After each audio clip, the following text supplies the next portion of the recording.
Hello बच्चों, welcome to your channel physics with king sensor. तो आज है चार्ज एंड फील्ड का लेक्चर नंबर 3, जिसमें हम लोग सीखेंगे कूलाम के नियम का सदिश स्वरूप, vector form of Coulomb's law, और एक ट्रायंगल जो कि इक्विलेटरल ट्रायंगल है, इस पे बेस्ड क्वेश्चन कैसे सॉल्व करते हैं। बस दो चीजें आज हम लोग के टॉपिक में कवर करना है और फिर इस पे खूबसूरत सा एक्सरसाइज लेंगे। फिर उसके बाद नेक्स्ट क्वेश्चंस या नेक्स्ट टॉपिक अगले दिन हम लोग पढ़ते हैं। तो शुरू करते हैं, टाइम वेस्ट ना करते हुए। हेडिंग लगाते हैं vector form of Coulomb's law.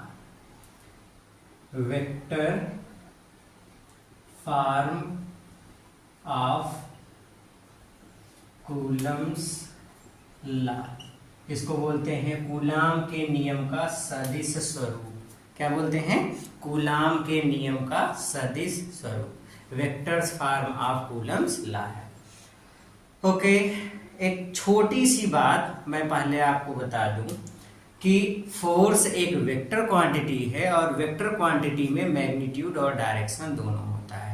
दो चार्ज के बीच लगने वाले फोर्स की कैलकुलेशन के लिए कूलाम ने जो रूल बताया था, वो रूल ये है कि अगर दो चार्ज Q1 Q2 एक दूसरे से r डिस्टेंस पे हैं तो उनके बीच लगने वाले फोर्स की कैलकुलेशन हम करते हैं F बराबर K Q1 Q2 by r square. इस फार्मूले से यहाँ पे जब हम मैग्नीट्यूड कैलकुलेट करेंगे तो चार्ज को विथ साइन नहीं लेना है, चार्ज को हमेशा पॉजिटिव नंबर लेकर के ही कैलकुलेट करना है। बट इन वेक्टर फॉर्म, जो हम कूलाम के नियम का वेक्टर फॉर्म लिखेंगे तो इसमें चार्ज को विथ साइन लेना है।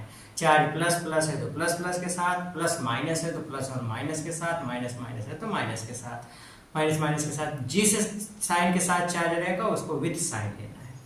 ओके, ये भी पता है कि like charges repel each other and unlike charges are attract to each other. अगर समान प्रकृति के आवेश हैं तो एक दूसरे को प्रतिकर्षित करते हैं, जैसे प्लस प्लस और माइनस माइनस एक दूसरे को रिपेल करते हैं और एक प्लस और एक माइनस एक दूसरे को अट्रैक्ट करते हैं। ओके, मान लो हमको वेक्टर फॉर्म लिखना है। वेक्टर फॉर्म का मतलब वेक्टर के रूप में, जिसमें डायरेक्शन सहित हमको दिखाना है।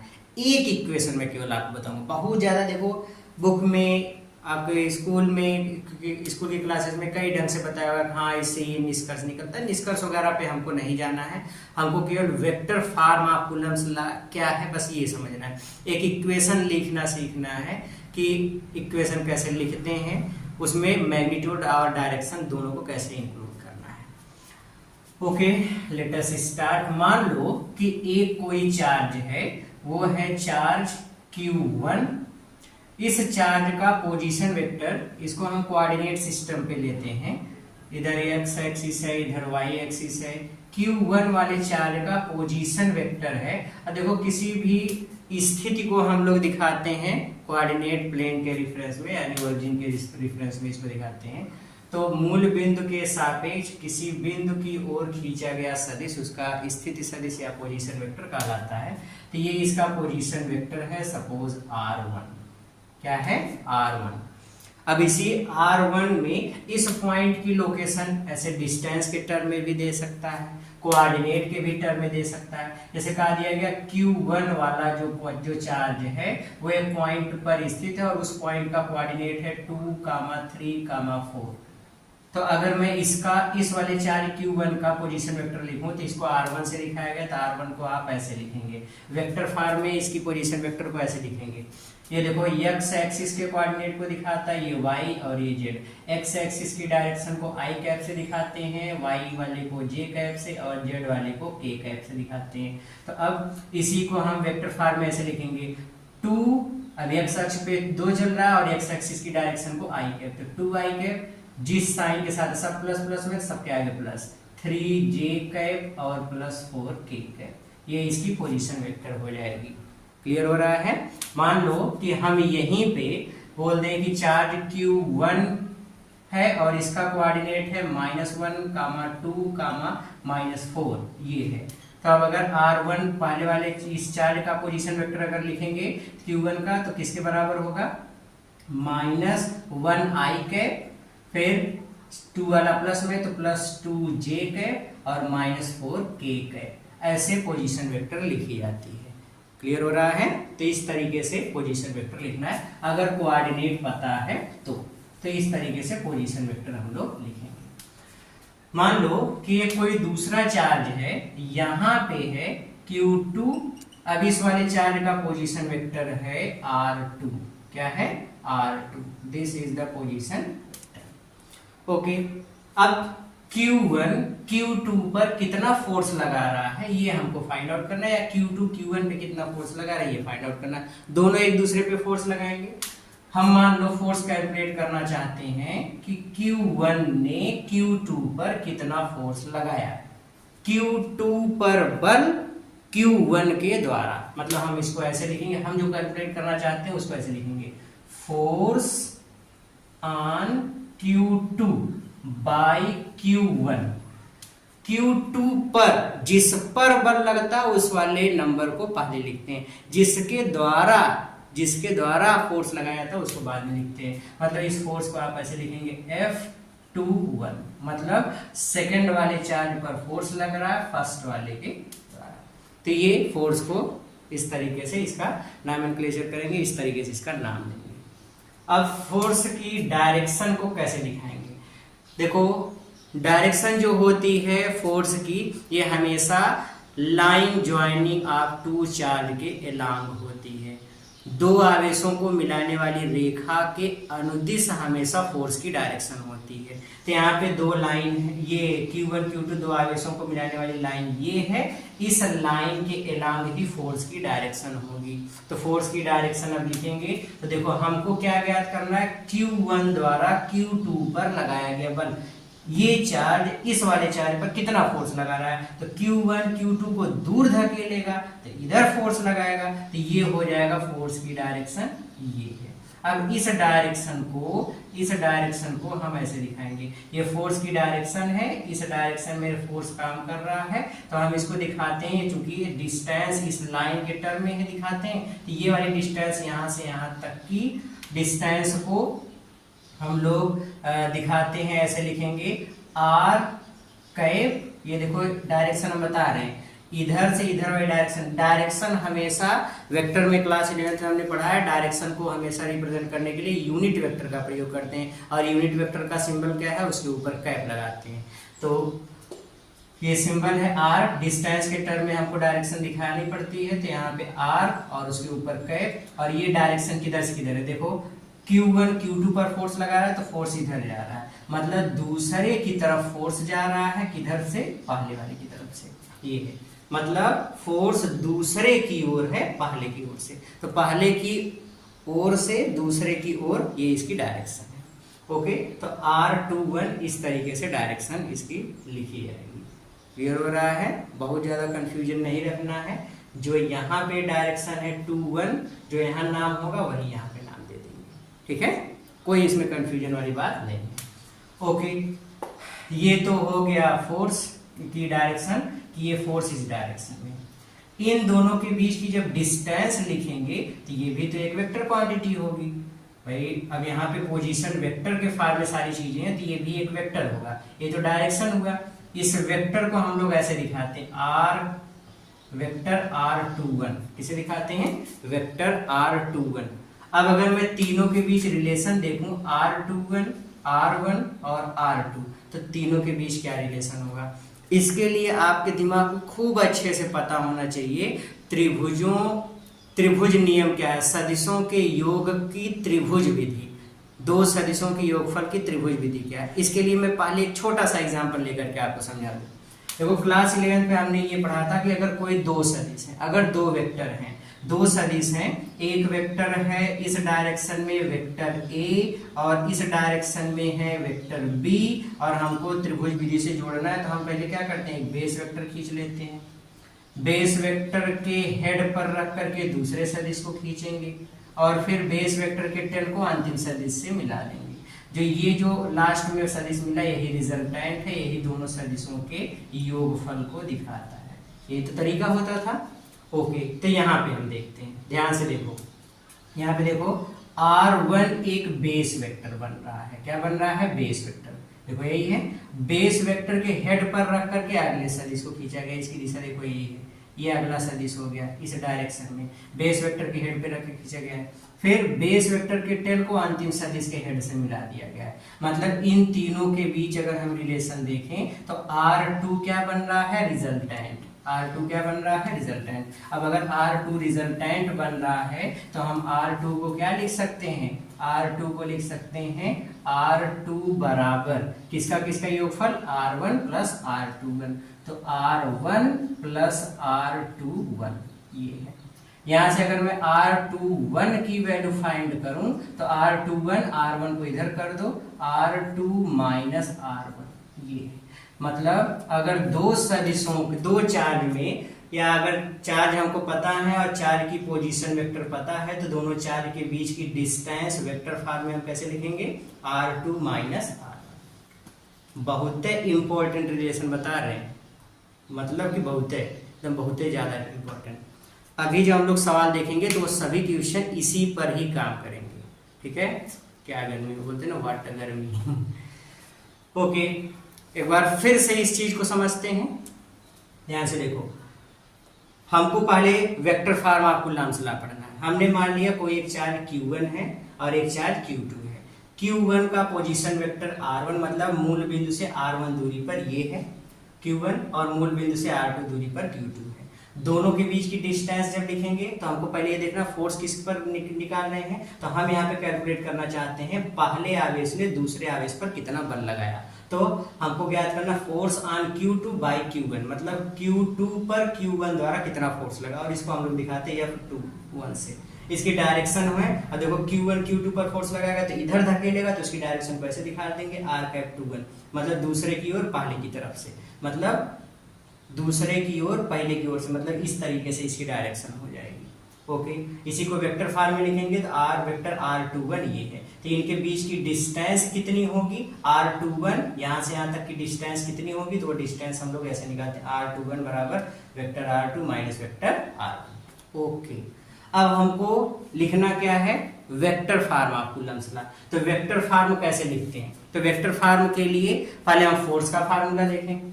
According to Coulomb's law force होता है F equals K Q1 Q2 by R², ये होता है। अब हमको इसमें डायरेक्शन भी इंक्लूड करनी है। अब ध्यान से देखो, वेक्टर फॉर्म जब लिखेंगे तो वेक्टर फॉर्म ऐसे लिखेंगे, वेक्टर फॉर्म फोर्स, यहाँ पे देखो Q2 पर फोर्स लग रहा है, Q1 लगा रहा है, तो इसको हम लिखेंगे, इस फोर्स का नाम क्या होगा, F21 ये है। मतलब force on Q2 by Q1, दूसरे आवेश पर पहले आवेश द्वारा लगने वाला बल। Okay, is equals K Q1 Q2 बटे, अब देखो R का मान, अब इन दोनों आवेशों के बीच की दूरी कितनी है, R21, ये वेक्टर फॉर्म नहीं, लेकिन हमको इसका परिमाण चाहिए, तो इसका परिमाण हम ऐसे लिखते हैं, magnitude of R21, magnitude of vector R21। ये दूरी दिखा रहा है, ये देखो वेक्टर है, ये सदिश है, और हमको सदिश में दिशा भी है, हमको खाली परिमाण चाहिए कितनी दूरी है। तो दूरी के लिए हम क्या करेंगे, इसी सदिश का परिमाण ऐसे निकालते हैं मैग्नीट्यूड करके। तो मॉड ऑफ वेक्टर R21 का स्क्वायर इनटू इसकी डायरेक्शन, तो डायरेक्शन कैसे दिखाते हैं, एकांक सदिश से। इसकी डायरेक्शन कैसे दिखाएंगे, R⁻²1, तो यहाँ पे लिख दोगे R⁻²1, ये होगा वेक्टर फॉर्म कूलाम के नियम का सदिश स्वरूप। बच्चों, हम लोगों के कंपटीशन के एग्जाम में, एकेडमिक के बोर्ड एग्जाम में जितने भी क्वेश्चन पूछे जाते हैं वेक्टर फॉर्म पे, सब इसी पर लगते हैं, सब के सब सवाल, all the question are lagging on this, इस पे, ठीक है, लगिंग हमारी टूटी फूटी इंग्लिश, ठीक है। तो इस पे वो सभी सवाल लगते हैं। तो याद रखो, vector form of Coulomb's law ऐसे लिखना है। बहुत ज्यादा इसमें अलग अलग तरीका है, अलग अलग निष्कर्ष निकलते हैं। एक है, अभी हम जैसे यहाँ से यहाँ पे फोर्स निकाले, फिर Q2 से Q1 द्वारा, Q2 द्वारा Q1 पर लगने वाला फोर्स, वैसे लिखेंगे तो रिलेशन मिलेगा, जितना Q1 Q2 पे फोर्स लगाता उतना Q2 Q1 पे, ये न्यूटन के थर्ड लॉ के ही सिमिलर होता है। That is other part. उस पर हमको डिस्कस नहीं करना है, ना तो बहुत ज़्यादा उस पर चर्चा करना है। बस सिंपल सी बात है, वेक्टर फार्म कैसे लिखते हैं। हमारा अल्टीमेटम क्या है, वेक्टर फार्म लिखना आना चाहिए। तो वेक्टर फार्म तो यही तो है। वेक्टर फार्म में क्या होता है, मैग्नीट्यूड और डायरेक्शन होती है। तो यहाँ से यहाँ तक का ये पूरा पार्ट क्या दिखा रहा है, मैग्नीट्यूड को, और ये कैप वाला पार्ट किसको दिखा रहा है, डायरेक्शन को। तो मैग्नीट्यूड और डायरेक्शन दोनों हो गए, दैट इज वेक्टर। और हम किस फोर्स की डायरेक्शन, किस फोर्स को कैलकुलेट कर रहे हैं, Q1 ने Q2 पर जो फोर्स लगाया उस फोर्स को। इसके लिए देखो पोजीशन वेक्टर ये, और इसमें कुछ चीजें जो हमने पहले समझा दी थी, r₂1 डायरेक्शन है, वेक्टर r₂1 ये दोनों के बीच की डिस्टेंस है, वेक्टर फॉर्म में। इसका मैग्नीट्यूड ऐसे निकालेंगे। अब सारी चीजें हमने बता दी। r₂1 की वैल्यू निकालने के लिए ये फार्मूला है। इंपॉर्टेंट चीजें हैं इसमें, ये आपको याद होना चाहिए, ये वाला रिलेशन। फिर r₂1, अच्छा एक तो ये आपको याद होना चाहिए, दूसरी चीज r₂1 जो लिखा गया है, r₂1 को अगर हम इसके साथ रिलेशन में लेके आए तो एकांक सदिश और वेक्टर के बीच क्या संबंध होता है, तो एकांक सदिश और वेक्टर के बीच संबंध होता है, एकांक सदिश बराबर vector r₂1 divide by mod of vector r₂1, ये रिलेशन है।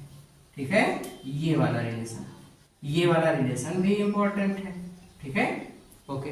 मैग्नीट्यूड आप कैसे निकालोगे, अगर मान लो कोई सदिश हमको ऐसे दिया गया है, वेक्टर a बराबर axi cap plus ayj cap फिर प्लस azk कैप, तो अगर हमको इसका मैग्नीट्यूड फाइंड करना है, मॉड ऑफ, तो इसका हम ऐसे निकालते हैं, इसका i कैप का गुणांक ax का स्क्वायर, j कैप का ay का स्क्वायर और k कैप का az का स्क्वायर। ये मैग्नीट्यूड फाइंड करने का तरीका है।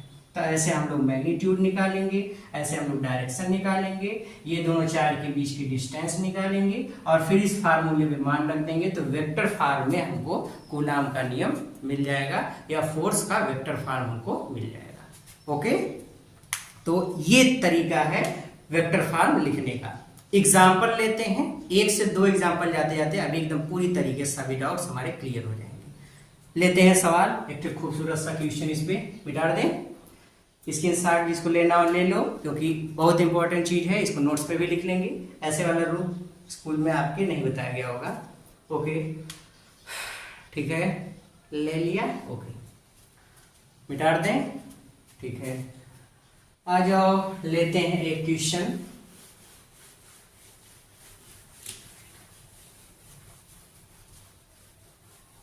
और वो क्वेश्चन क्या कह रहा है उसको ध्यान से समझते हैं। ध्यान से देखो, पहले हमसे कहा गया कि 2 चार्ज हैं, एक चार्ज है पॉइंट ए पर, इसका कोऑर्डिनेट है 0 0 0, और एक चार्ज है पॉइंट बी पर, इसका कोऑर्डिनेट हमको दिया गया है, बी पर एक चार्ज है, इसका कोऑर्डिनेट है 1, -1, 1, ये है। ए पर चार्ज रखा गया है +1 माइक्रोकूलम और बी पर चार्ज रखा गया है -1 माइक्रोकूलम। आपसे कहा गया ए द्वारा बी पर, ये वाला चार्ज सपोज Q1 है, ये वाला चार्ज है Q2, तो कहा गया Q1 Q2 पर कितना फोर्स लगा रहा है, इस फोर्स को वेक्टर फॉर्म में लिखो। मतलब आपको आप क्या यहाँ पे फाइंड आउट करना है, वेक्टर फॉर्म ऑफ F21, मतलब सेकंड वाले चार्ज पर फर्स्ट वाले चार्ज ने कितना फोर्स अप्लाई किया, इसी को वेक्टर फॉर्म में लिखना है। तो हमने शुरू में ही एक बात आपको बता दी थी कि चार्ज को, या जब चार्ज के बीच लगने वाला फोर्स हम वेक्टर फॉर्म में लिखते हैं, तो चार्ज को विथ साइन लिखना है, वेक्टर फॉर्म में विथ साइन लिखना है, और जब मैग्नीट्यूड ज्ञात करेंगे तो हमेशा पॉजिटिव साइन के साथ। Remember this thing. ओके, आ जाओ देखते हैं। अब यहाँ पे फोर्स आपको कैलकुलेट करना है, तो आपको सबसे पहले देखो क्या क्या चीजें याद करना। कोऑर्डिनेट आपको दिया गया है, कोऑर्डिनेट दिया गया, सबसे पहले r1 r2 निकालो। हम यहाँ से r1 निकालते हैं, पहले वाले चार्ज का पोजीशन वेक्टर कैसे निकालेंगे, 0 0 0 है तो 0 i cap plus 0 j cap plus 0 k cap, ये हो गया r1। इसका पोजीशन वेक्टर निकालो r2, तो r2 कितना होगा, तो 1 i कैप, फिर -1 है तो -1 j कैप, फिर माइनस नहीं है प्लस है तो प्लस k कैप, ओके, ये हो गया।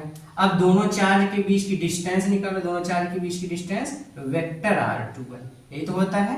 तो इसके बीच की डिस्टेंस, इसका formula r2 minus r1, r2 की value i cap minus j cap plus k cap, इसमें से घटा दो। r1 कितना है, इसको घटा दो, सब 0 0 है, 0 घटा दो, कितना मिल जाएगा, i cap minus j cap plus k cap, ये हो जाएगा r21।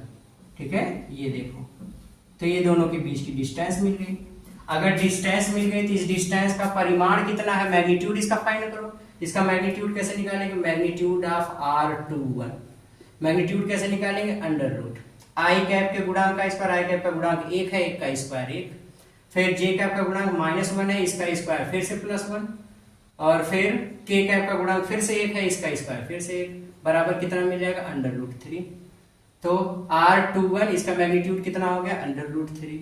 ओके, अब देखो डिस्टेंस फाइंड आउट हमने कर लिया, डिस्टेंस फाइंड आउट हो गई, तब हम लोग r कैप निकाल लें। r कैप 21 इक्वल्स किसके बराबर होता है, vector r21 divide by mod of vector r21।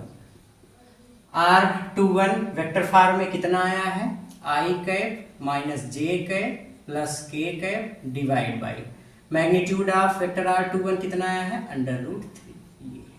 ये स्टेप ध्यान से समझते रहो।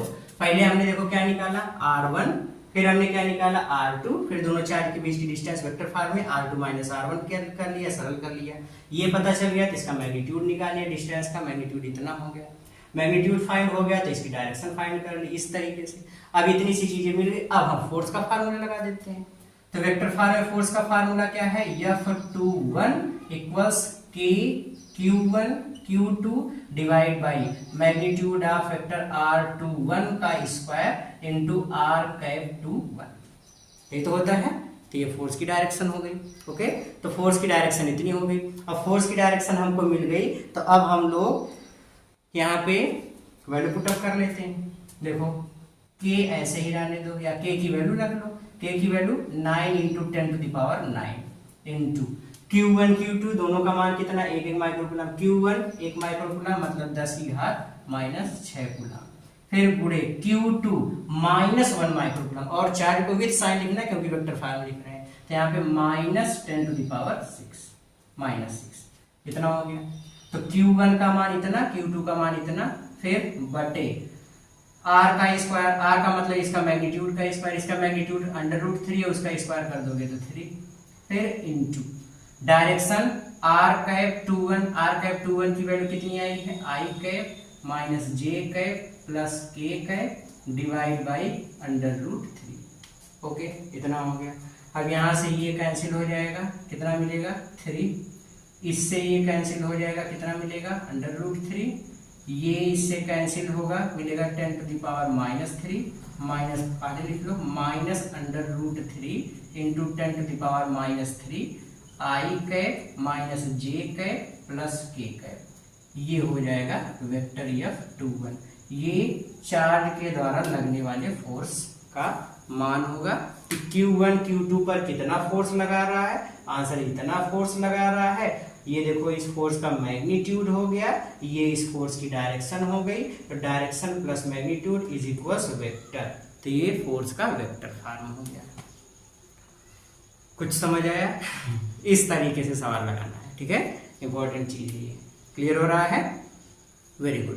तो इस तरीके से क्वेश्चन लगाना है, बहुत ज्यादा कुछ आपको नहीं करना है, बस एक चीज इसमें दिमाग में रखना है, पोजीशन वेक्टर दी गई है तो वहां से r1 r2 निकालो, फिर दोनों के बीच की डिस्टेंस निकालो इस फार्मूले से, ठीक है। फिर इसके बाद जब वेक्टर मिल जाएगा मैग्नीट्यूड फाइंड कर लो, फिर डायरेक्शन फाइंड कर लो, फिर फार्मूले पे मान रख दो। एक और एग्जांपल लेते हैं, और इस बार थोड़ा एग्जांपल फास्ट कैलकुलेट करते हैं। ओके, मिटा दें इसको। ओके, आ जाओ, एक और सवाल लेते हैं, फिर इसके बाद चलते हैं थोड़ा सा एक और छोटी सी टॉपिक डिस्कस कर लेते हैं। ओके, आ जाओ, मान लो हमसे कहा गया कि दो चार्ज हैं, एक चार्ज है प्लस Q, ये रखा गया है 1, एक इसकी स्थिति ये है, एक चार्ज यहाँ पर है और ये चार्ज है 2q और इसकी स्थिति है 2,2,2 यहाँ पे। अब ये चार्ज A है, ये पॉइंट A है, ये वाला पॉइंट है B। कहा गया A पर रखा चार्ज B पर रखे चार्ज पर कितना फोर्स लगाएगा, इस फोर्स का हमको वेक्टर फॉर्म फाइंड करना है। ये फोर्स हमको कैलकुलेट करना, मान लो ये पहला चार्ज है, ये दूसरा, तो हमको फाइंड करना है कि सेकंड वाले चार्ज पे पहले वाले चार्ज ने कितना फोर्स लगाया। स्टेप वही है, स्टेप दिमाग में तुरंत लेके आ जाओ। सबसे पहले हम क्या निकालते हैं, R1, पहले वाले चार्ज की पोजीशन वेक्टर। तो पोजीशन वेक्टर 1 1 1 है, तो ये हो जाएगा 1i cap plus 1j cap plus 1k cap. R2 की वैल्यू यहाँ पे लिखोगे तो सब प्लस प्लस प्लस में है, तो 2i cap plus 2j cap plus 2k cap. R2 मिल गया। दोनों चार्ज के बीच की डिस्टेंस निकालो, R21 वेक्टर फॉर्म में क्या फार्मूला है, R2 माइनस R1। R2 कितना है, 2i cap plus 2j cap plus 2k cap, minus कर दो। R1 को घटा दो, माइनस चिन्ह के साथ गुणा करेंगे, माइनस आई कैप माइनस जे कैप माइनस के कैप, सब्सट्रैक्ट कर लेंगे, घटा लेंगे, तो आई cap plus J cap plus K cap. ये हो जाएगा कितना, वेक्टर R21। देखो ये तो डिस्टेंस मिल गया। मैग्नीट्यूड फाइंड कर लेते हैं, R कैप 21 इसका मैग्नीट्यूड, तो अंडर रूट 1 का स्क्वायर 1 का स्क्वायर 1 का square under root 3। Direction find कर लेते हैं, R कैप 21 किसके बराबर होता है, vector R21 divide by mod of vector R21। So इसकी वैल्यू किसके बराबर है, I cap plus J cap plus K cap divide by under root 3। अब देखो सारी चीजें हमको मिल गई, क्या क्या मिल गया, वेक्टर फॉर्म में डिस्टेंस, मैग्नीट्यूड, डायरेक्शन। तो अब हम लोग फोर्स की वैल्यू निकालें। F21 किसके बराबर होता है, K Q1 Q2 बटे R21 का square into R cap 21 formula है, वैल्यू पुटअप कर लो। K इंटू Q1 की वैल्यू Q, Q2 की वैल्यू 2Q डिवाइड बाई इसका मान कितना है, अंडर रूट 3, उसका स्क्वायर 3 इंटू इसकी वैल्यू किसके बराबर है, I cap plus J cap plus K cap divide by under root 3। तो मल्टीप्लाई कर लो, तो 2 अपान, ये तो 2 हो जाएगा, 2 अपान 3 का अंडर रूट 3 में 3 अंडर रूट 3 बचेगा कितना, K Q स्क्वायर आई cap plus J cap plus K cap. ये है, ये किसके बराबर हो जाएगा, F21। तो इस तरीके से हम लोग फोर्स की वैल्यू फाइंड आउट करेंगे। क्लियर हो गया। तो फोर्स की वैल्यू वेक्टर फॉर्म में कैसे फाइंड आउट करना है, तो आंसर ऐसे फाइंड आउट करना है। तरीका समझ में आ गया। तो ये प्रोसेस आपको पता होना चाहिए, इस तरीके से वेक्टर फॉर्म में सवाल लगाते हैं। ठीक है, ये था vector form of Coulomb's law. अब एक छोटी सी चीज लेते हैं ट्रायंगल के केस में। बच्चों हम यहाँ पे आज जो सवाल दूसरे टॉपिक में थोड़ा सा डिस्कस करने जा रहे हैं वो है समबाहु त्रिभुज, इक्विलैटरल ट्रायंगल के बारे में। समबाहु त्रिभुज ऐसा त्रिभुज होता है, इसको मिटा दें, अगर स्क्रीनशॉट लेना चाहें तो ले लें, मैं साइड में खड़ा हूं, आप स्क्रीनशॉट ले लो। ओके, मिटा दें, गुड। आ जाओ सवाल लगाते हैं। किसी को गाना आ रहा हो तो कोई गाना सुना दे, टीचर्स डे आ रहा है। Okay, make your teachers happy by giving your chocolate bar. क्या तुमने कभी किसी को चॉकलेट दिया? हाँ, अपना चॉकलेट वापस ले लो। आ जाओ, किसी को चॉकलेट नहीं देने का, ठीक है, खाली पढ़ाई करने का, मस्त रहने का, ठीक है। आ जाओ, अब हम लोग लेते हैं एक ट्रायंगल वाले केस में। देखो समबाहु त्रिभुज की बात कर रहे हैं, पहले मैं इसके बारे में कुछ बता दूं। देखो ये समबाहु त्रिभुज, ये है समबाहु त्रिभुज ABC है। समबाहु त्रिभुज की तीनों साइड्स इक्वल होती हैं। अगर ये वाली भुजा की लेंथ A है तो ये भी A होगा, A भी A होगा। ये इसका सेंट्रॉयड है, मतलब इसका जो केंद्रक है ये है। सेंट्रॉयड जो होता है ये सपोज पॉइंट O पर है, तो याद रखो जो सेंट्रॉयड होता है, जो इसका केंद्रक है, शीर्ष से केंद्रक तक की दूरी सबकी इक्वल होती है। मान लो ये वाली डिस्टेंस L है तो ये भी L होगी, ये भी L होगी। L और A के बीच रिलेशन होता है L बराबर A बाई अंडर रूट 3। क्या रिलेशन होता है? L बराबर A by under root 3। Okay, देखो किसी भी समबाहु त्रिभुज के तीनों अंतःकोण 60-60 अंश के होते हैं। ये टोटल एंगल कितना है 60 डिग्री, कितना है 60 डिग्री तीनों। अब ये जो लाइन है जो वर्टेक्स से ऐसे मिलाने वाली लाइन ए ओ है या ओ बी है या ओ सी है, ये सब इस कोण को दो बराबर भागों में बांट देती है। तो खाली इतना सा कोण अगर हम देखेंगे कितना हो जाएगा 30 डिग्री। ओके, अगर ये वाला एंगल 60 डिग्री है, देखो ये वाला एंगल अगर टोटल 60 डिग्री है, टोटल यहां से यहां तक, ये वाला एंगल कितना होगा 30 डिग्री, ये 30, ये 30, तो ये वाला एंगल कितना हो जाएगा, तो आंसर है 120 अंश, कितना हो जाएगा 120 डिग्री। ओके, तो ये थोड़ी सी कुछ बातें थी कोण वगैरह को लेकर के, क्योंकि इस पे कुछ क्वेश्चन भी पूछे जाते हैं। कुछ क्वेश्चन में कुछ केसेस हैं, मैं उसी केस के बारे में डिस्कस करना चाहता हूँ। ठीक है, वो केस क्या है, आ जाओ हम देखते हैं। इसे समबाहु त्रिभुज पर ही बेस्ड क्वेश्चन पूछे जाते हैं, तो उन केसेस को खूब अच्छे से समझें। मिटा दे इसको। ओके, देखो इसमें जो पहला केस है, पहला केस ये है, केस फर्स्ट। देखो मान लो कि कोई एक समबाहु त्रिभुज दिया गया है, ये है, each side of this equilateral triangle is A, this is A B and C. Okay, मान लो ए पर चार्ज रखा गया है +q, बी पर भी वही चार्ज है और वही चार्ज है सी पर भी, तीनों पर चार्ज है +q।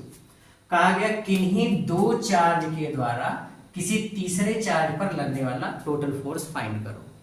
जैसे आपसे कहा गया find the net force, find F net at C पर जो चार्ज है q by A and B, मतलब ए और बी पर जो चार्ज रखे गए हैं उस चार्ज के द्वारा सी पर रखे चार्ज पर लगने वाला टोटल फोर्स क्या है आपको फाइंड आउट करना है।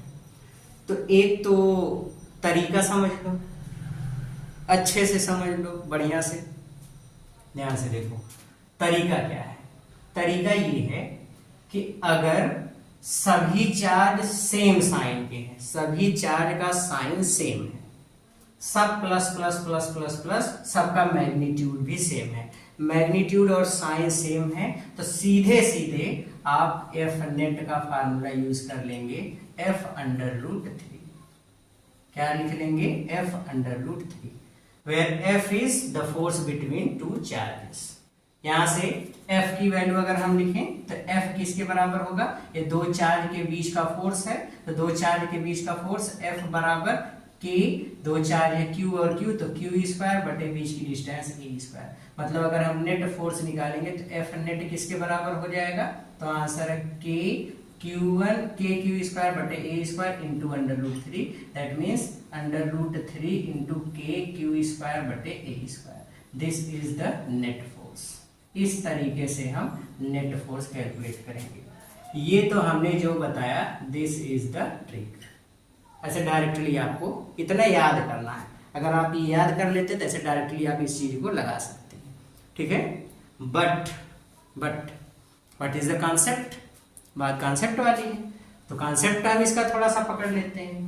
कॉन्सेप्ट पकड़ेंगे तो आ जाओ कॉन्सेप्ट पे चलते हैं थोड़ा सा। ये तो ट्रिक है, आप डायरेक्टली इस पे से सवाल लगा सकते हो। ठीक है, कॉन्सेप्ट पकड़ते हैं। देखो +q, इस पर जो चार्ज, इस वाले चार्ज पर ए वाला चार्ज सी वाले पर फोर्स लगा, प्लस है तो प्लस को दूर धकेलेगा, तो इधर ये फोर्स आ गया। मान लो ये फोर्स है F1 की वैल्यू निकालोगे तो k इंटू q1 q2 बटे r², तो k इंटू q² बटे a², ये फोर्स हो गया। ओके, B पर रखा चार्ज, C पर रखे चार्ज पे फोर्स लगाया तो इधर धकेलेगा, ये फोर्स हो गया F2 की वैल्यू निकालोगे तो q1 q2 चार्ज, बीच की डिस्टेंस a है, तो वही चीज हो जाएगा k q² बटे a²। दोनों के बीच का एंगल देखो, ये वाला एंगल 60 डिग्री होता है, तो ये वाला एंगल भी कितना हो जाएगा 60 डिग्री। दो सदिश F1 और F2 है, तो दोनों का रिजल्टेंट हम फाइंड करते हैं। F नेट इज इक्वल्स किसके बराबर होता है, इसका परिमाण निकालेंगे तो √F1² plus F2² plus 2F1 F2 cos theta, but theta is here 60 degree. अब देखो F1 और F2 दोनों बराबर हैं, जब F1 और F2 दोनों बराबर हैं तो हम दोनों को मान लेते हैं F के बराबर। इसके बराबर F के, तो इस सब के स्थान पे F लिख दो, तो एफ का स्क्वायर प्लस एफ का square plus 2f into F equals F square into cos 60 1/2, 2 से 2 मर गया, F square plus F square equals √3 F square equals F √3। इतना एफ नेट किसके बराबर हो जाएगा? इतना न्यूटन। देख रहे हो, देख रहा है विनोद? इतना ही आंसर मिल रहा है। अभी हम सवाल बताए थे ने, तो ये चीज इतना ही आंसर मिल रहा है जो अभी हमने आपको ट्रिक में बताया था। तो ट्रिक में हमने क्या बताया था, अगर चार्ज सेम हो तो नेट फोर्स कितना होता है? F/√3। वही चीज ये मिला है। अब F की वैल्यू F1 F2 के बराबर है, F1 F2 का मान दोनों में से चाहे इसका मान रख दो, इसका मान यहाँ पे रख दोगे तो ये हो जाएगा F नेट किसके बराबर हो जाएगा? F के स्थान पे क्या लिखना है? तो F के स्थान पे लिखना है K Q स्क्वायर बटे A स्क्वायर और इंटू √3, आगे √3 का मल्टीप्लाई कर दो, this is the net force. देखो अब ये सब तीर तार खींचने से अच्छा वही ट्रिक याद कर लो। तो हम आपको वही कुछ टिप्स देने वाले हैं। क्या देने वाले? टिप्स। तो वही टिप्स देने वाले, उस टिप्स को आप याद कर लोगे। कैसे कैसे कहाँ पे कॉन्सेप्ट भी देते रहते हैं, तो कॉन्सेप्ट और टिप्स दोनों आप याद रखोगे। तो पहला ट्रिक ये हुआ कि अगर एक इक्विलेटरल ट्रायंगल है, इसके वर्टेक्स पे सेम नेचर के चार्ज है, सेम मैग्नीट्यूड की चार्ज है, तो किसी एक पर लगने वाला नेट फोर्स होता है F/√3। ओके, अब बात कर लेते हैं दूसरे वाले केस की। दूसरे वाले केस में हम ये लेते हैं कि दो चार्ज हैं, चार्ज बैठे हैं, 3 चार्ज हैं, एक कोई समबाहु त्रिभुज है। ये केस सेकंड की बात कर लें, समबाहु त्रिभुज है ABC। इस बार हमने यहाँ पे चार्ज रख दिया है +Q, यहाँ पे चार्ज रख दिया -Q, यहाँ पे चार्ज रख दिया -Q। ओके, मान लो कि अब यहाँ पे ये वाला चार्ज +Q के स्थान पे पहली चीज 3 चार्ज हैं, ठीक है, वर्टेक्स पे तीनों शीर्ष पे रखे गए हैं। 2 चार्ज सेम नेचर और सेम मैग्नीट्यूड के हैं, और एक चार्ज का मैग्नीट्यूड इसके सेम है बट नेचर अपोजिट है। अब यहाँ पे मैग्नीट्यूड और नेचर दोनों भी डिफरेंस हो सकते हैं, डजंट मैटर। ये वाला चीज डिफरेंट हो सकता है और बराबर भी हो सकता है। अभी हम बराबर वाला केस ले रहे हैं, ठीक है। अगर इस केस में है तो आपसे कहा गया कि बताओ ये जो डिफरेंट वाला, जो जिसका नेचर अपोजिट है, मतलब ये दोनों ना माइनस माइनस ये प्लस है, तो प्लस वाले पर टोटल कितना फोर्स लगेगा? F नेट ऑन ए पर आपको फायर फोर्स याद करना है बाई C एंड B इसके द्वारा। तो यहाँ पे लगने वाला जो नेट फोर्स होता है, ये जानते रहो F नेट इक्वल्स केवल F के बराबर होता है। F नेट किसके बराबर होता है? F के। F नेट किसके बराबर होता है? F के। F नेट F के बराबर, और F क्या है? 2 चार्ज के बीच, चाहे इसके बीच, चाहे इसके बीच, दोनों में से किसी चार्ज के बीच लगने वाला फोर्स आपको लिखना है। तो F किसके बराबर होगा? F equals K into Q square बटे A स्क्वायर, इसकी साइड है, तो ये फोर्स हो जाएगा, ठीक है। ये तो हमने जो बताया वो क्या चीज है? ट्रिक। ओके, क्या चीज बता रहे हैं? देखो ट्रिक थोड़ा सा याद करना थोड़ा सा जरूर मुश्किल है, लेकिन जब एक बार दिमाग में बैठ जाएगा तो सवाल आप यूं लगाओगे। चुटकी बजी ही नहीं, यूं, अभी भी नहीं बजी, यूं लगाओगे भाई, यूं, ठीक है। चुटकी का आवाज नहीं आ रही है तो क्या होगा, बट बजा रहे हैं तो सवाल बहुत आसानी से लगेगा। और खासकर कंपटीशन और एकेडमिक बोर्ड एग्जाम में ऐसे सवाल बहुत पूछे जाते हैं इस पे, ठीक है। देख रहे हैं, देख रहा है विनोद कितनी मेहनत कर रहे हैं हम। ये टी शर्ट हमारा पे गया, वेरी हार्ड टुडे। ओके, अब इसका हम कॉन्सेप्ट थोड़ा लेकर पकड़ के चलते हैं कि कैसे इतना है। F नेट F के बराबर होगा, ठीक है। देखो एक सवाल यहाँ पे, सवाल क्या ऐसे ही लगा के देखते हैं। मान लो आपसे कहा गया इन दोनों आवेशों द्वारा A पर लगने वाला नेट फोर्स कितना होगा, ये आपको फाइंड आउट करना है। तो कैसे फाइंड आउट करेंगे, कैसे फाइंड आउट करेंगे, इसके लिए तरीका क्या है? इसके लिए तरीका ध्यान से देखो। तरीका ये है, -Q इस +Q चार्ज को अपनी तरफ खींचेगा, -Q इस +Q चार्ज को अपनी तरफ खींचेगा। ओके, तो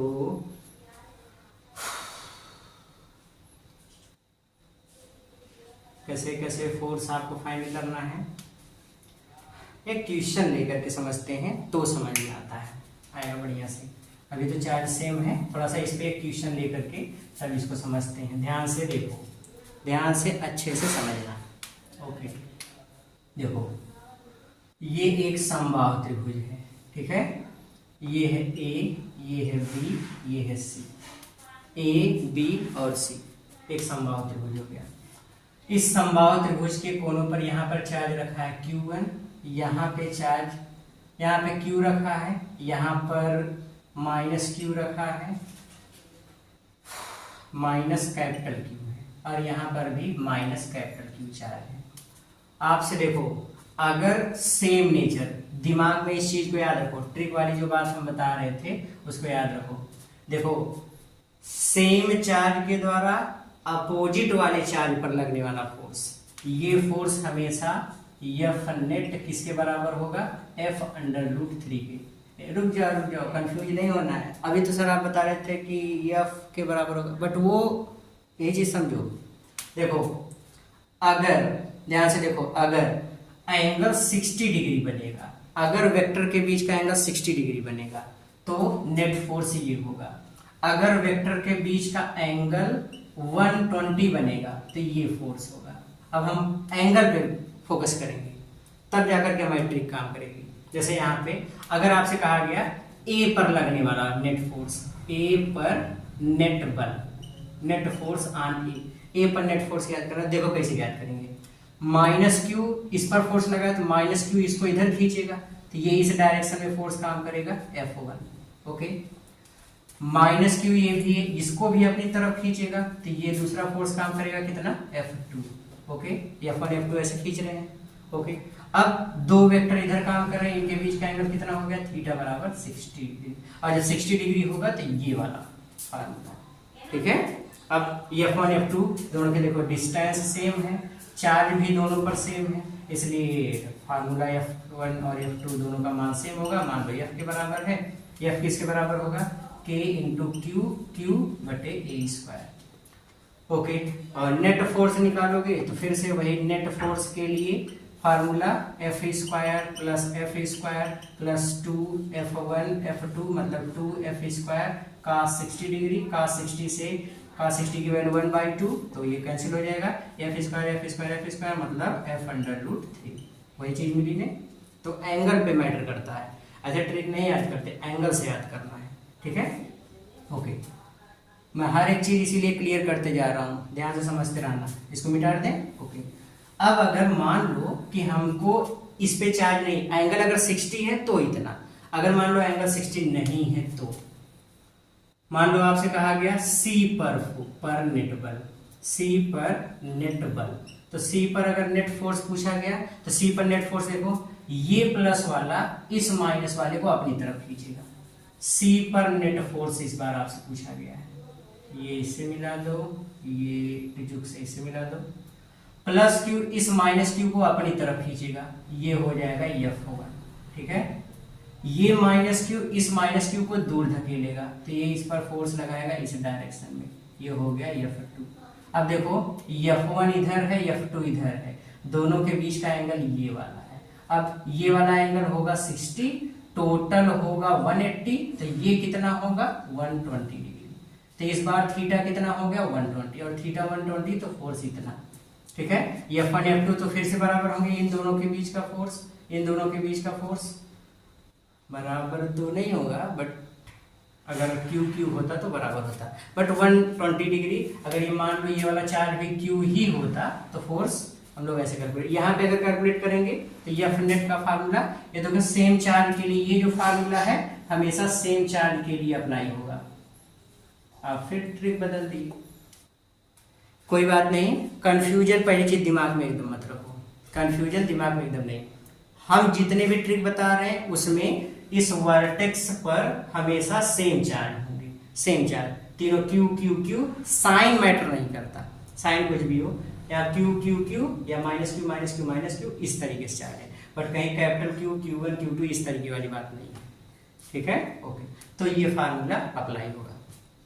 अगर मान लो यहाँ पे अगर यहाँ पर भी चार्ज प्लस क्यू होता तो प्लस क्यू चार्ज होता तो नेट फोर्स कैसे निकालते, वही वाला फार्मूला लगा करके एफ नेट किसके बराबर हो जाता, केवल एफ के, और एफ की वैल्यू किसके बराबर होती, के क्यू स्क्वायर बटे ए स्क्वायर की। तो ये एफ नेट की वैल्यू हो जाती अगर चार्ज सेम होता तो।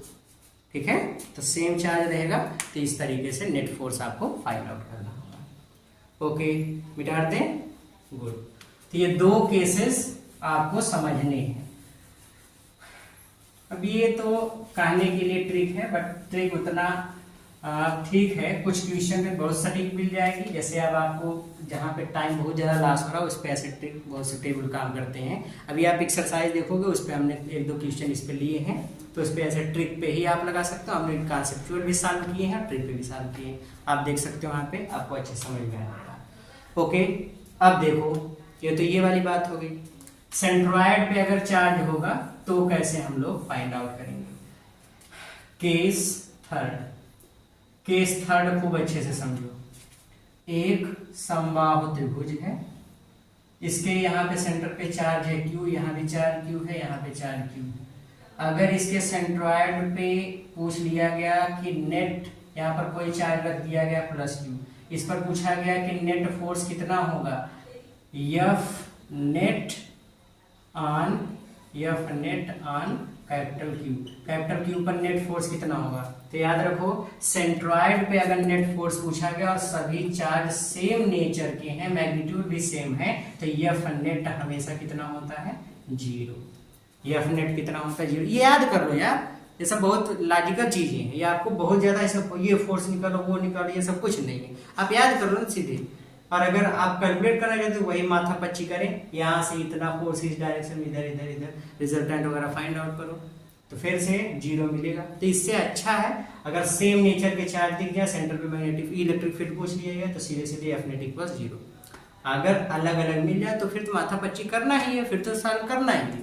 और अगर नहीं है तो आप सीधे सीधे एफ नेट की वैल्यू कितना लिख देंगे, 0। ओके, ठीक है।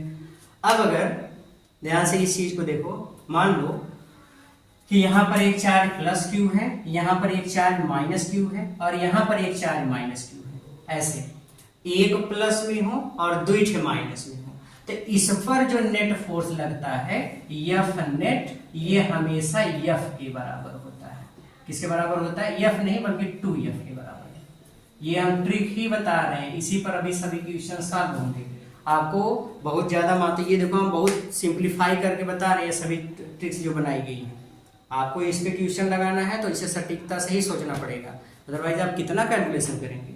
ठीक है, ध्यान से सुनो, Q माइनस क्यू, अगर ऐसे चार्ज हैं, यहाँ पे किसी चार्ज पे पूछ लिया गया प्लस क्यू चार्ज, यहाँ पे पूछ लिया गया नेट फोर्स बताओ, तो नेट फोर्स हमेशा किसके बराबर होगा, 2f के। किसके बराबर होगा, 2f के। लेकिन यहाँ पे देखो चार्ज के साइन डिफरेंट हो सकते हैं, लेकिन मैग्नीट्यूड चार्ज के सब में सेम है, क्यू क्यू क्यू ही होना चाहिए जो वर्टेक्स पे रखे गए। हम जितने भी ट्रिक बता रहे हैं सब में चार्ज हमेशा वर्टेक्स पे सेम रहेंगे, साइन प्लस माइनस हो सकते हैं बस चार्ज हमेशा सेम रहेंगे, मैग्नीट्यूड हमेशा सेम रहेगा। तो यहाँ पे इस वाले पर नेट फोर्स कितना लगेगा, 2f के बराबर, ये इतना फोर्स लगता है। अब इसी से हम लोग कैलकुलेशन करते हैं। ओके, तो बस इतना ही आज के इस लेक्चर में। अब हम लोग एक्सरसाइज लेते हैं और एक्सरसाइज में सॉल्व करके देखते हैं क्वेश्चन कैसे आए हैं। सबसे इंपॉर्टेंट चीज थी आज के वीडियो में vector form of Coulomb's law.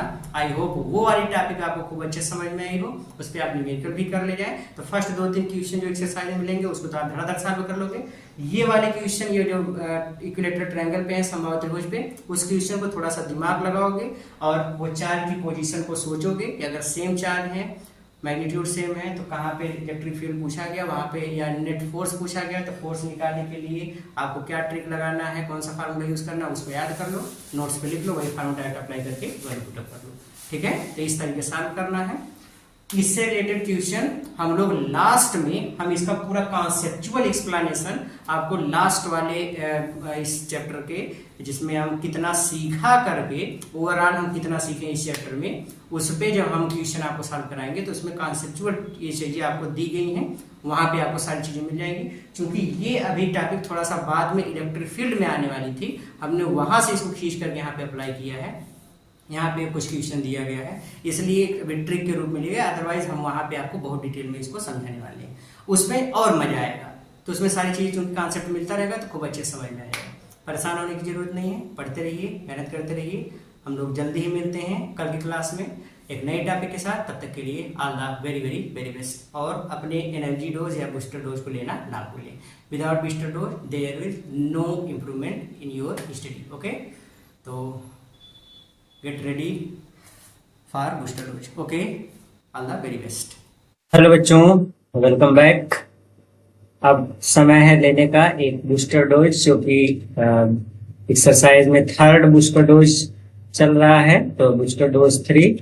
इसमें हम लोग आज जो अभी सीखे हैं vectors law of vector form of Coulomb's law, vector form of Coulomb's law पे कुछ सवाल देखते हैं। आइए लेते हैं क्वेश्चन नंबर 1। पहला क्वेश्चन देखते हैं। क्वेश्चन नंबर 1 में क्या चीज कहा गया है। क्वेश्चन नंबर 1 में है जो इसमें लिखा है 2 charge of √3 × 10⁻⁻19 coulomb and -10⁻⁻6 coulomb are placed at 0, 0, 0 and 1, 1, 1 respectively. Find the force on second charge in vector form. तो यहाँ पे बच्चों दो चार्ज हैं, एक चार्ज मान लेते हैं पॉइंट ए पर है, इसकी पोजीशन दिया गया है 0, 0, 0।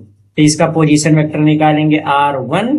सो this is 0i cap plus 0j cap plus 0k cap. Okay, फिर इसी तरीके से एक दूसरा चार्ज है पॉइंट बी पर, सपोज है ये, इसका कोऑर्डिनेट 1, 1, 1 है।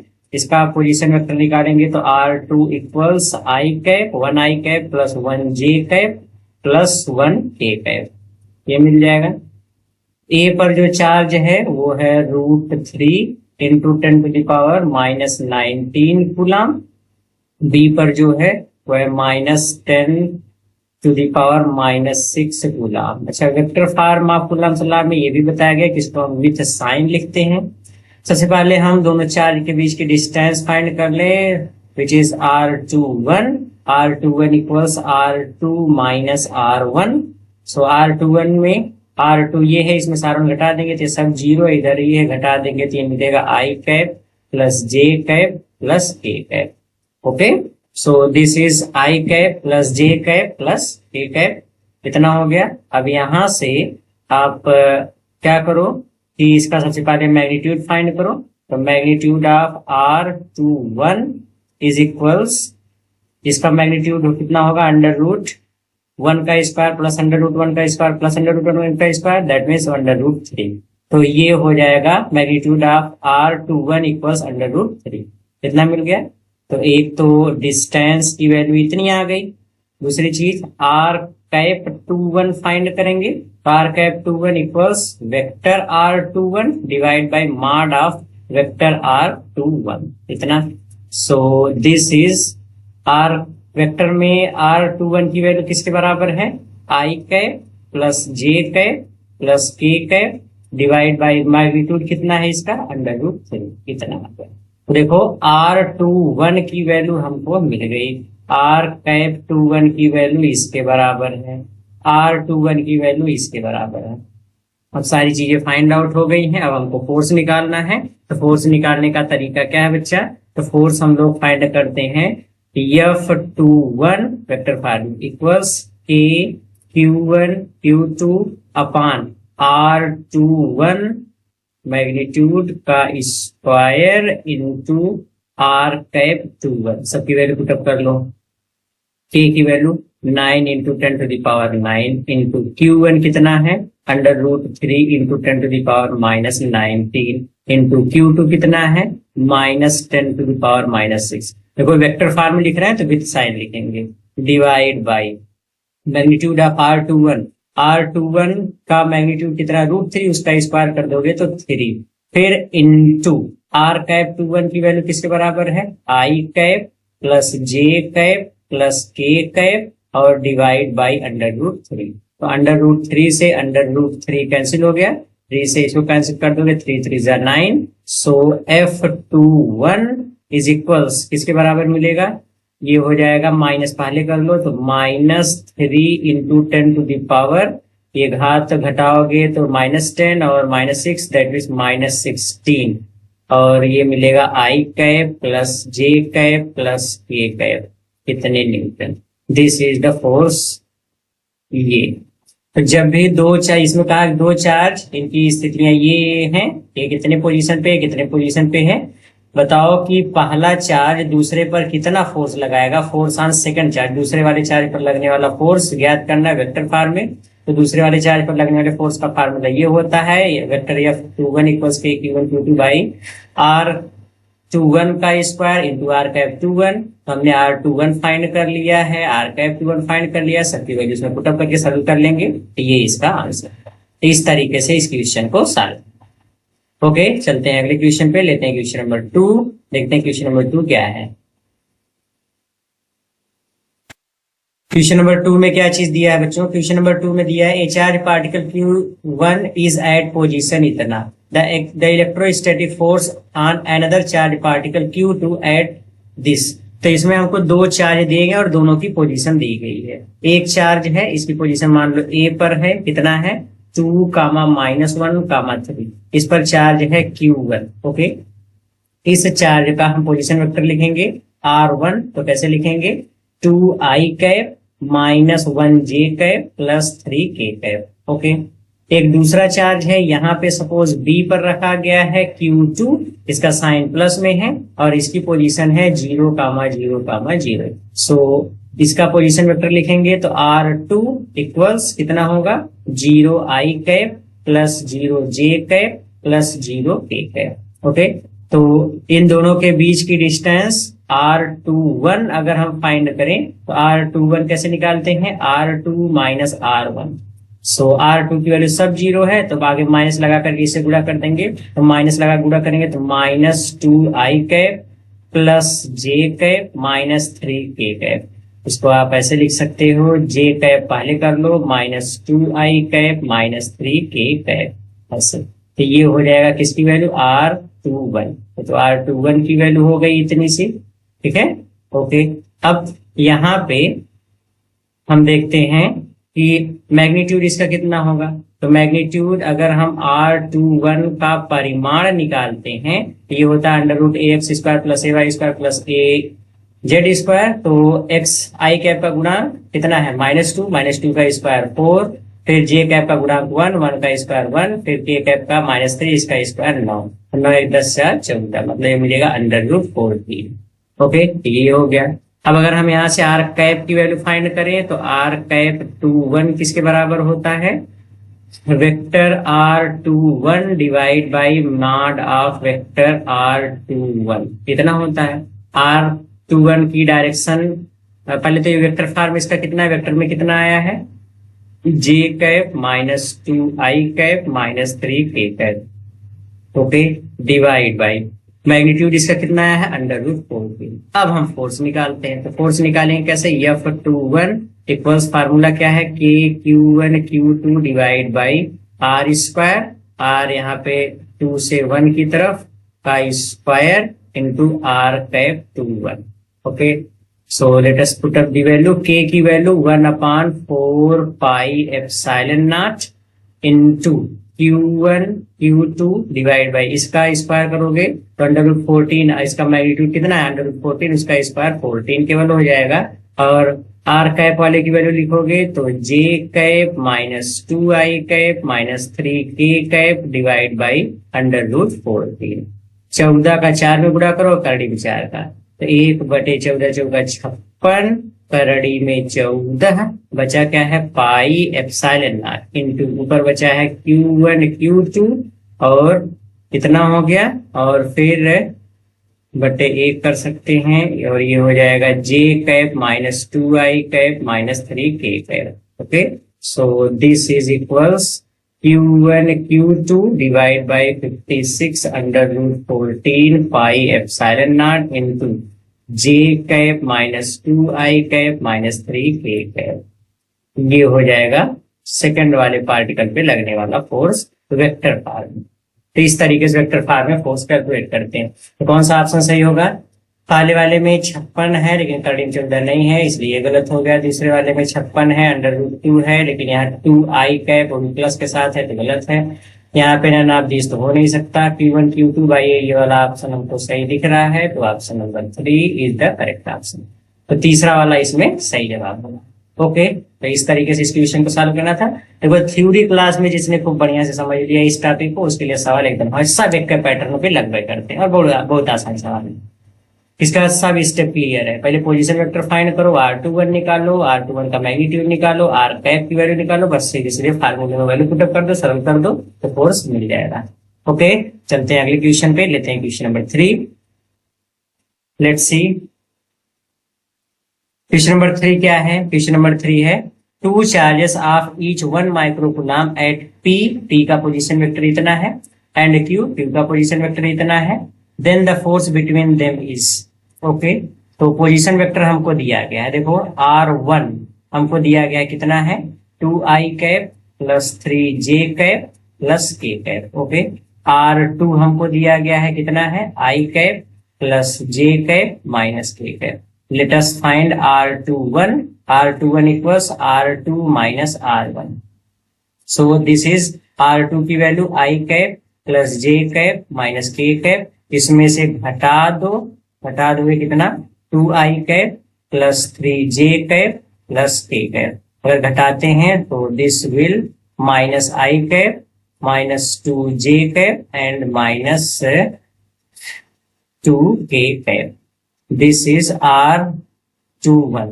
ये तो वेक्टर हो गया। मैग्नीट्यूड इसका फाइंड करेंगे, magnitude of R21 equals under root इसके गुणा का स्क्वायर 1 प्लस 4 बराबर √9 विच इज इक्वल्स 3। ये 3 आ गया इसका मैग्नीट्यूड। अब देखो हमको डिस्टेंस मिल गया, R की वैल्यू इतना √3। अब फोर्स पूछा गया है, Q1 और Q2 दोनों इक्वल्स है, दोनों है ईच 1 माइक्रोकूलम। तो 1 माइक्रोकूलम का मतलब 1 × 10⁻³ coulomb. So force is equals K Q1 Q2 by R²। हमको खाली मैग्नीट्यूड की बात कर रहा है तो खाली मैग्नीट्यूड निकालेंगे। K की वैल्यू 9 × 10⁻⁹, Q1 Q2 दोनों बराबर है, दोनों की वैल्यू इतनी है तो गुणा कर देंगे तो 10⁻⁶ × 10⁻⁶ डिवाइड बाई R का स्क्वायर, R की वैल्यू 3 का स्क्वायर 9 से 9 कट गया, ये इससे कट जाएगा, 10⁻³ बचेगा और ये इससे कट जाएगा, टोटल बच जाएगा 10⁻⁻3। सो F इक्वल्स 10⁻⁻3 न्यूटन, या हम इसको बोल सकते हैं F equals 10⁻⁻3 into 1 newton equals 10⁵ dyne. So this is F equals, multiply कर देंगे 100 डाइन, तो कितना फोर्स लगेगा, तो फोर्स इक्वल्स 100 डाइन। 100 न्यूटन गलत जवाब है, ये भी गलत जवाब है, ये भी गलत जवाब है। 100 dyne is the correct option. कौन सा ऑप्शन सही होगा, ऑप्शन नंबर 4।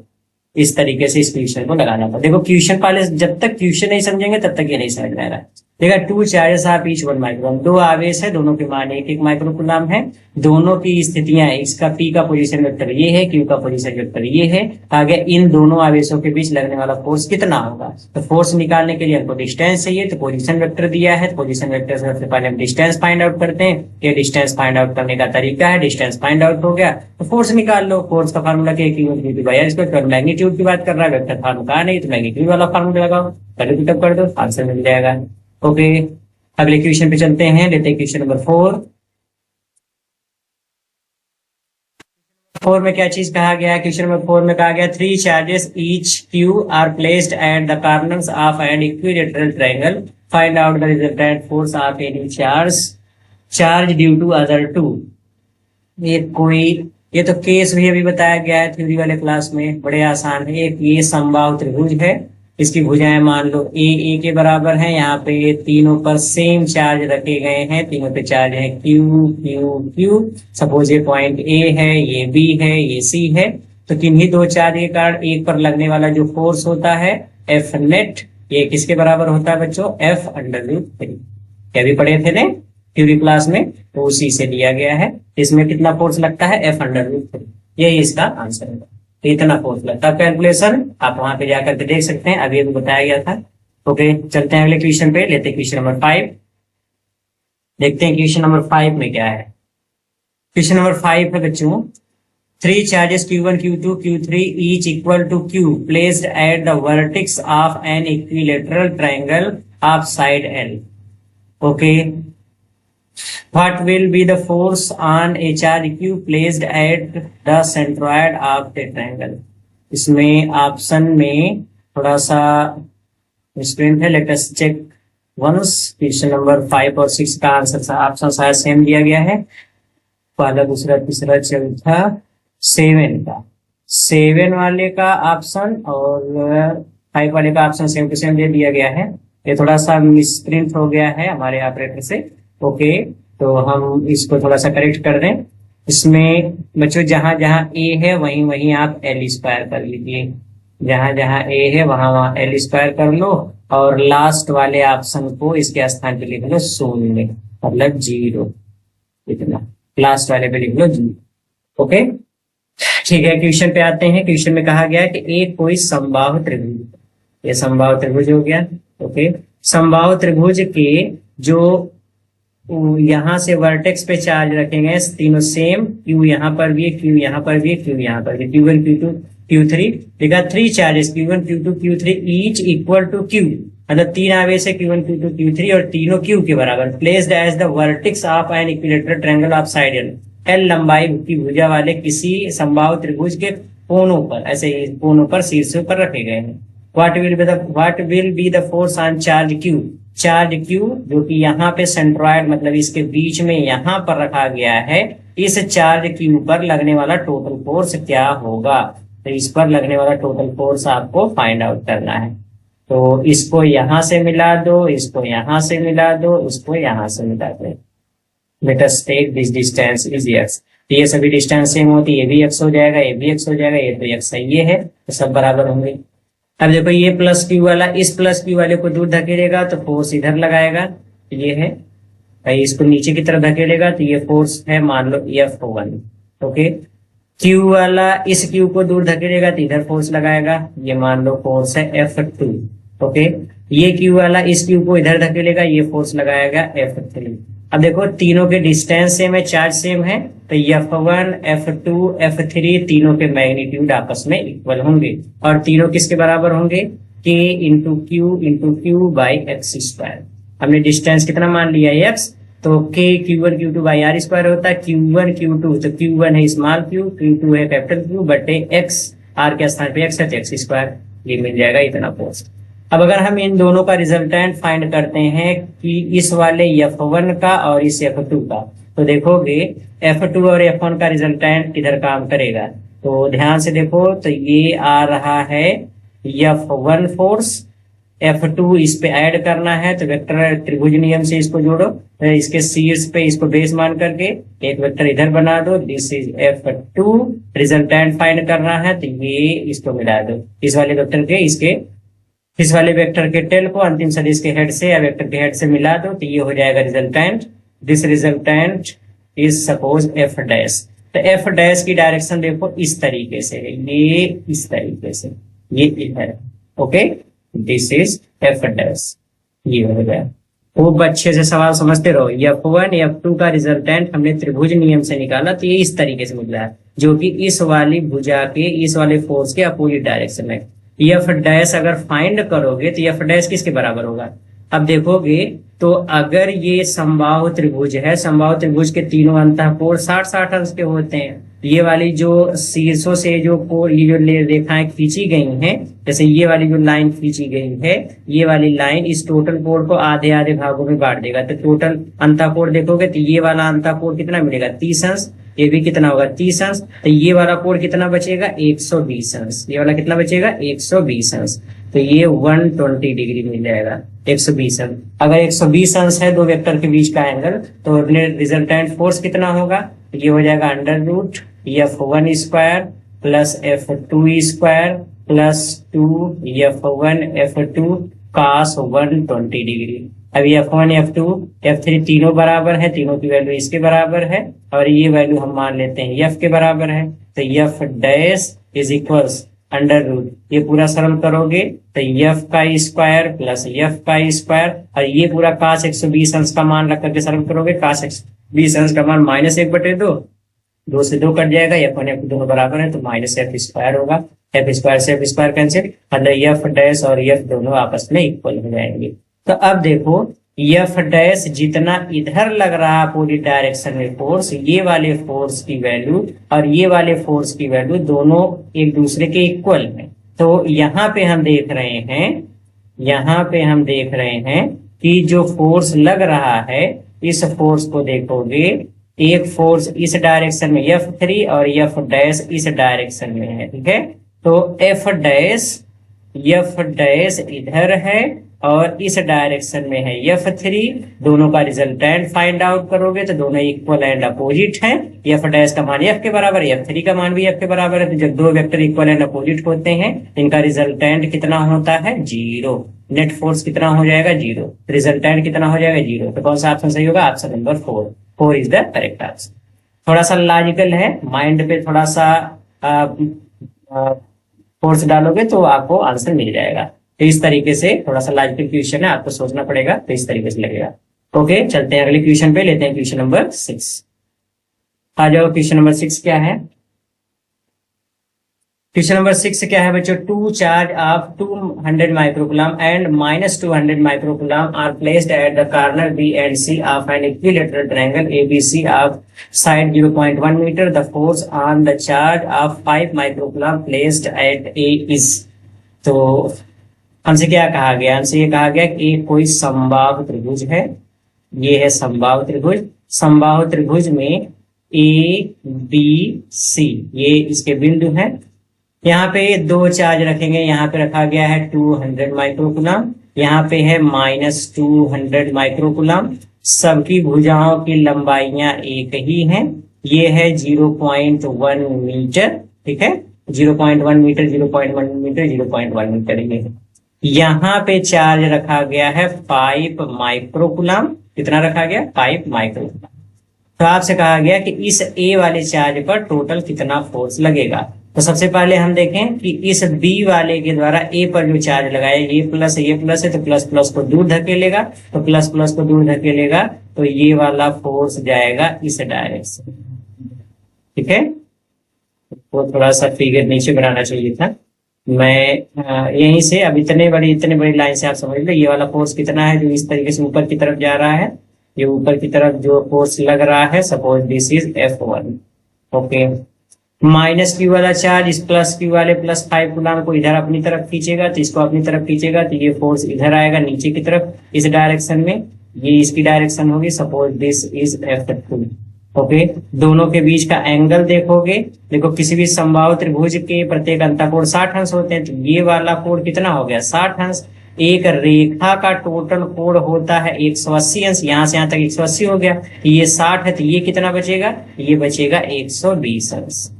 ओके, तो हमको थीटा मिल गया, F1 F2। अब F1 और F2 देखो चार्ज बराबर है, डिस्टेंस सेम है, तो F1 और F2 एक दूसरे के बराबर होंगे। और दोनों किसके बराबर होंगे? K/Q1 Q2 बाई R² वाला फार्मूला लगाओ। 9 × 10⁹ इंटू Q1 कितना है? 200 माइक्रोकूलम, मतलब 200 × 10⁻6 और फिर गुणे Q2 का मान कितना? 5 माइक्रोकूलम, मतलब 5 × 10⁻6 बटे R²।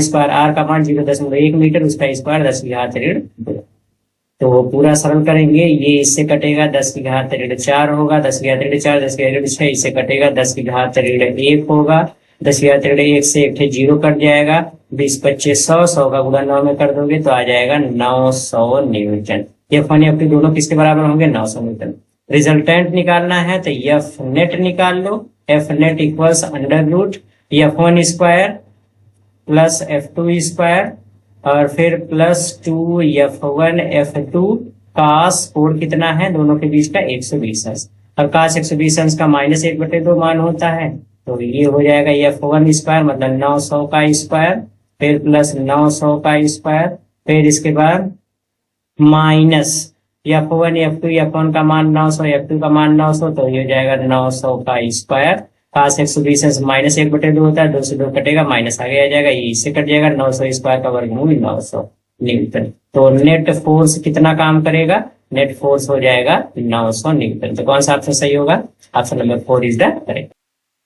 ओके बच्चों, आते हैं देखते हैं क्वेश्चन नंबर 7 क्या है। क्वेश्चन नंबर 7 है कि 3 charges -q + q and -q are placed at the corners of an equilateral triangle of a side A. The resultant electric force on a charge +q placed at the centroid O of the triangle is. कहा गया कि एक समबाहु त्रिभुज है, समबाहु त्रिभुज के कोनों पर चार्ज रखे गए हैं, एक पे +q, एक पे -q, एक पे -q, और इसके सेंटर O पर कोई चार्ज है +q, और हमसे कहा गया कि इस सेंटर पे कितना फोर्स लगेगा, इसके सेंटर पे लगने वाला फोर्स क्या होगा।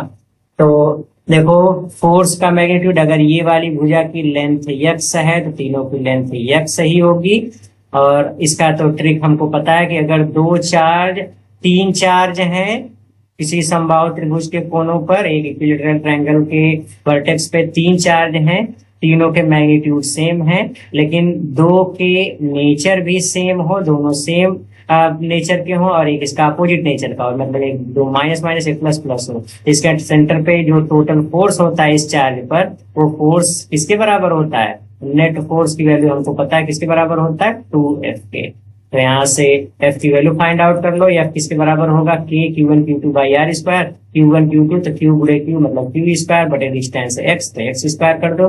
क्योंकि X की वैल्यू किसके बराबर होती है? अगर भुजा की लंबाई A है तो A बाई √3, तो वैल्यू पुटअप कर लो, तो K इंटू Q स्क्वायर बटे X स्क्वायर के स्थान पे A स्क्वायर बटे 3 ऊपर चला जाएगा। सो this is F equals 3K Q square बटे A स्क्वायर। K की वैल्यू पुटअप कर लो, K की वैल्यू पुटअप करोगे तो ये किसके बराबर हो जाएगा? K की वैल्यू पुटअप कर लोगे तो ये बराबर हो जाएगा 3 into 1/4 pi epsilon naught into Q square divide by A square.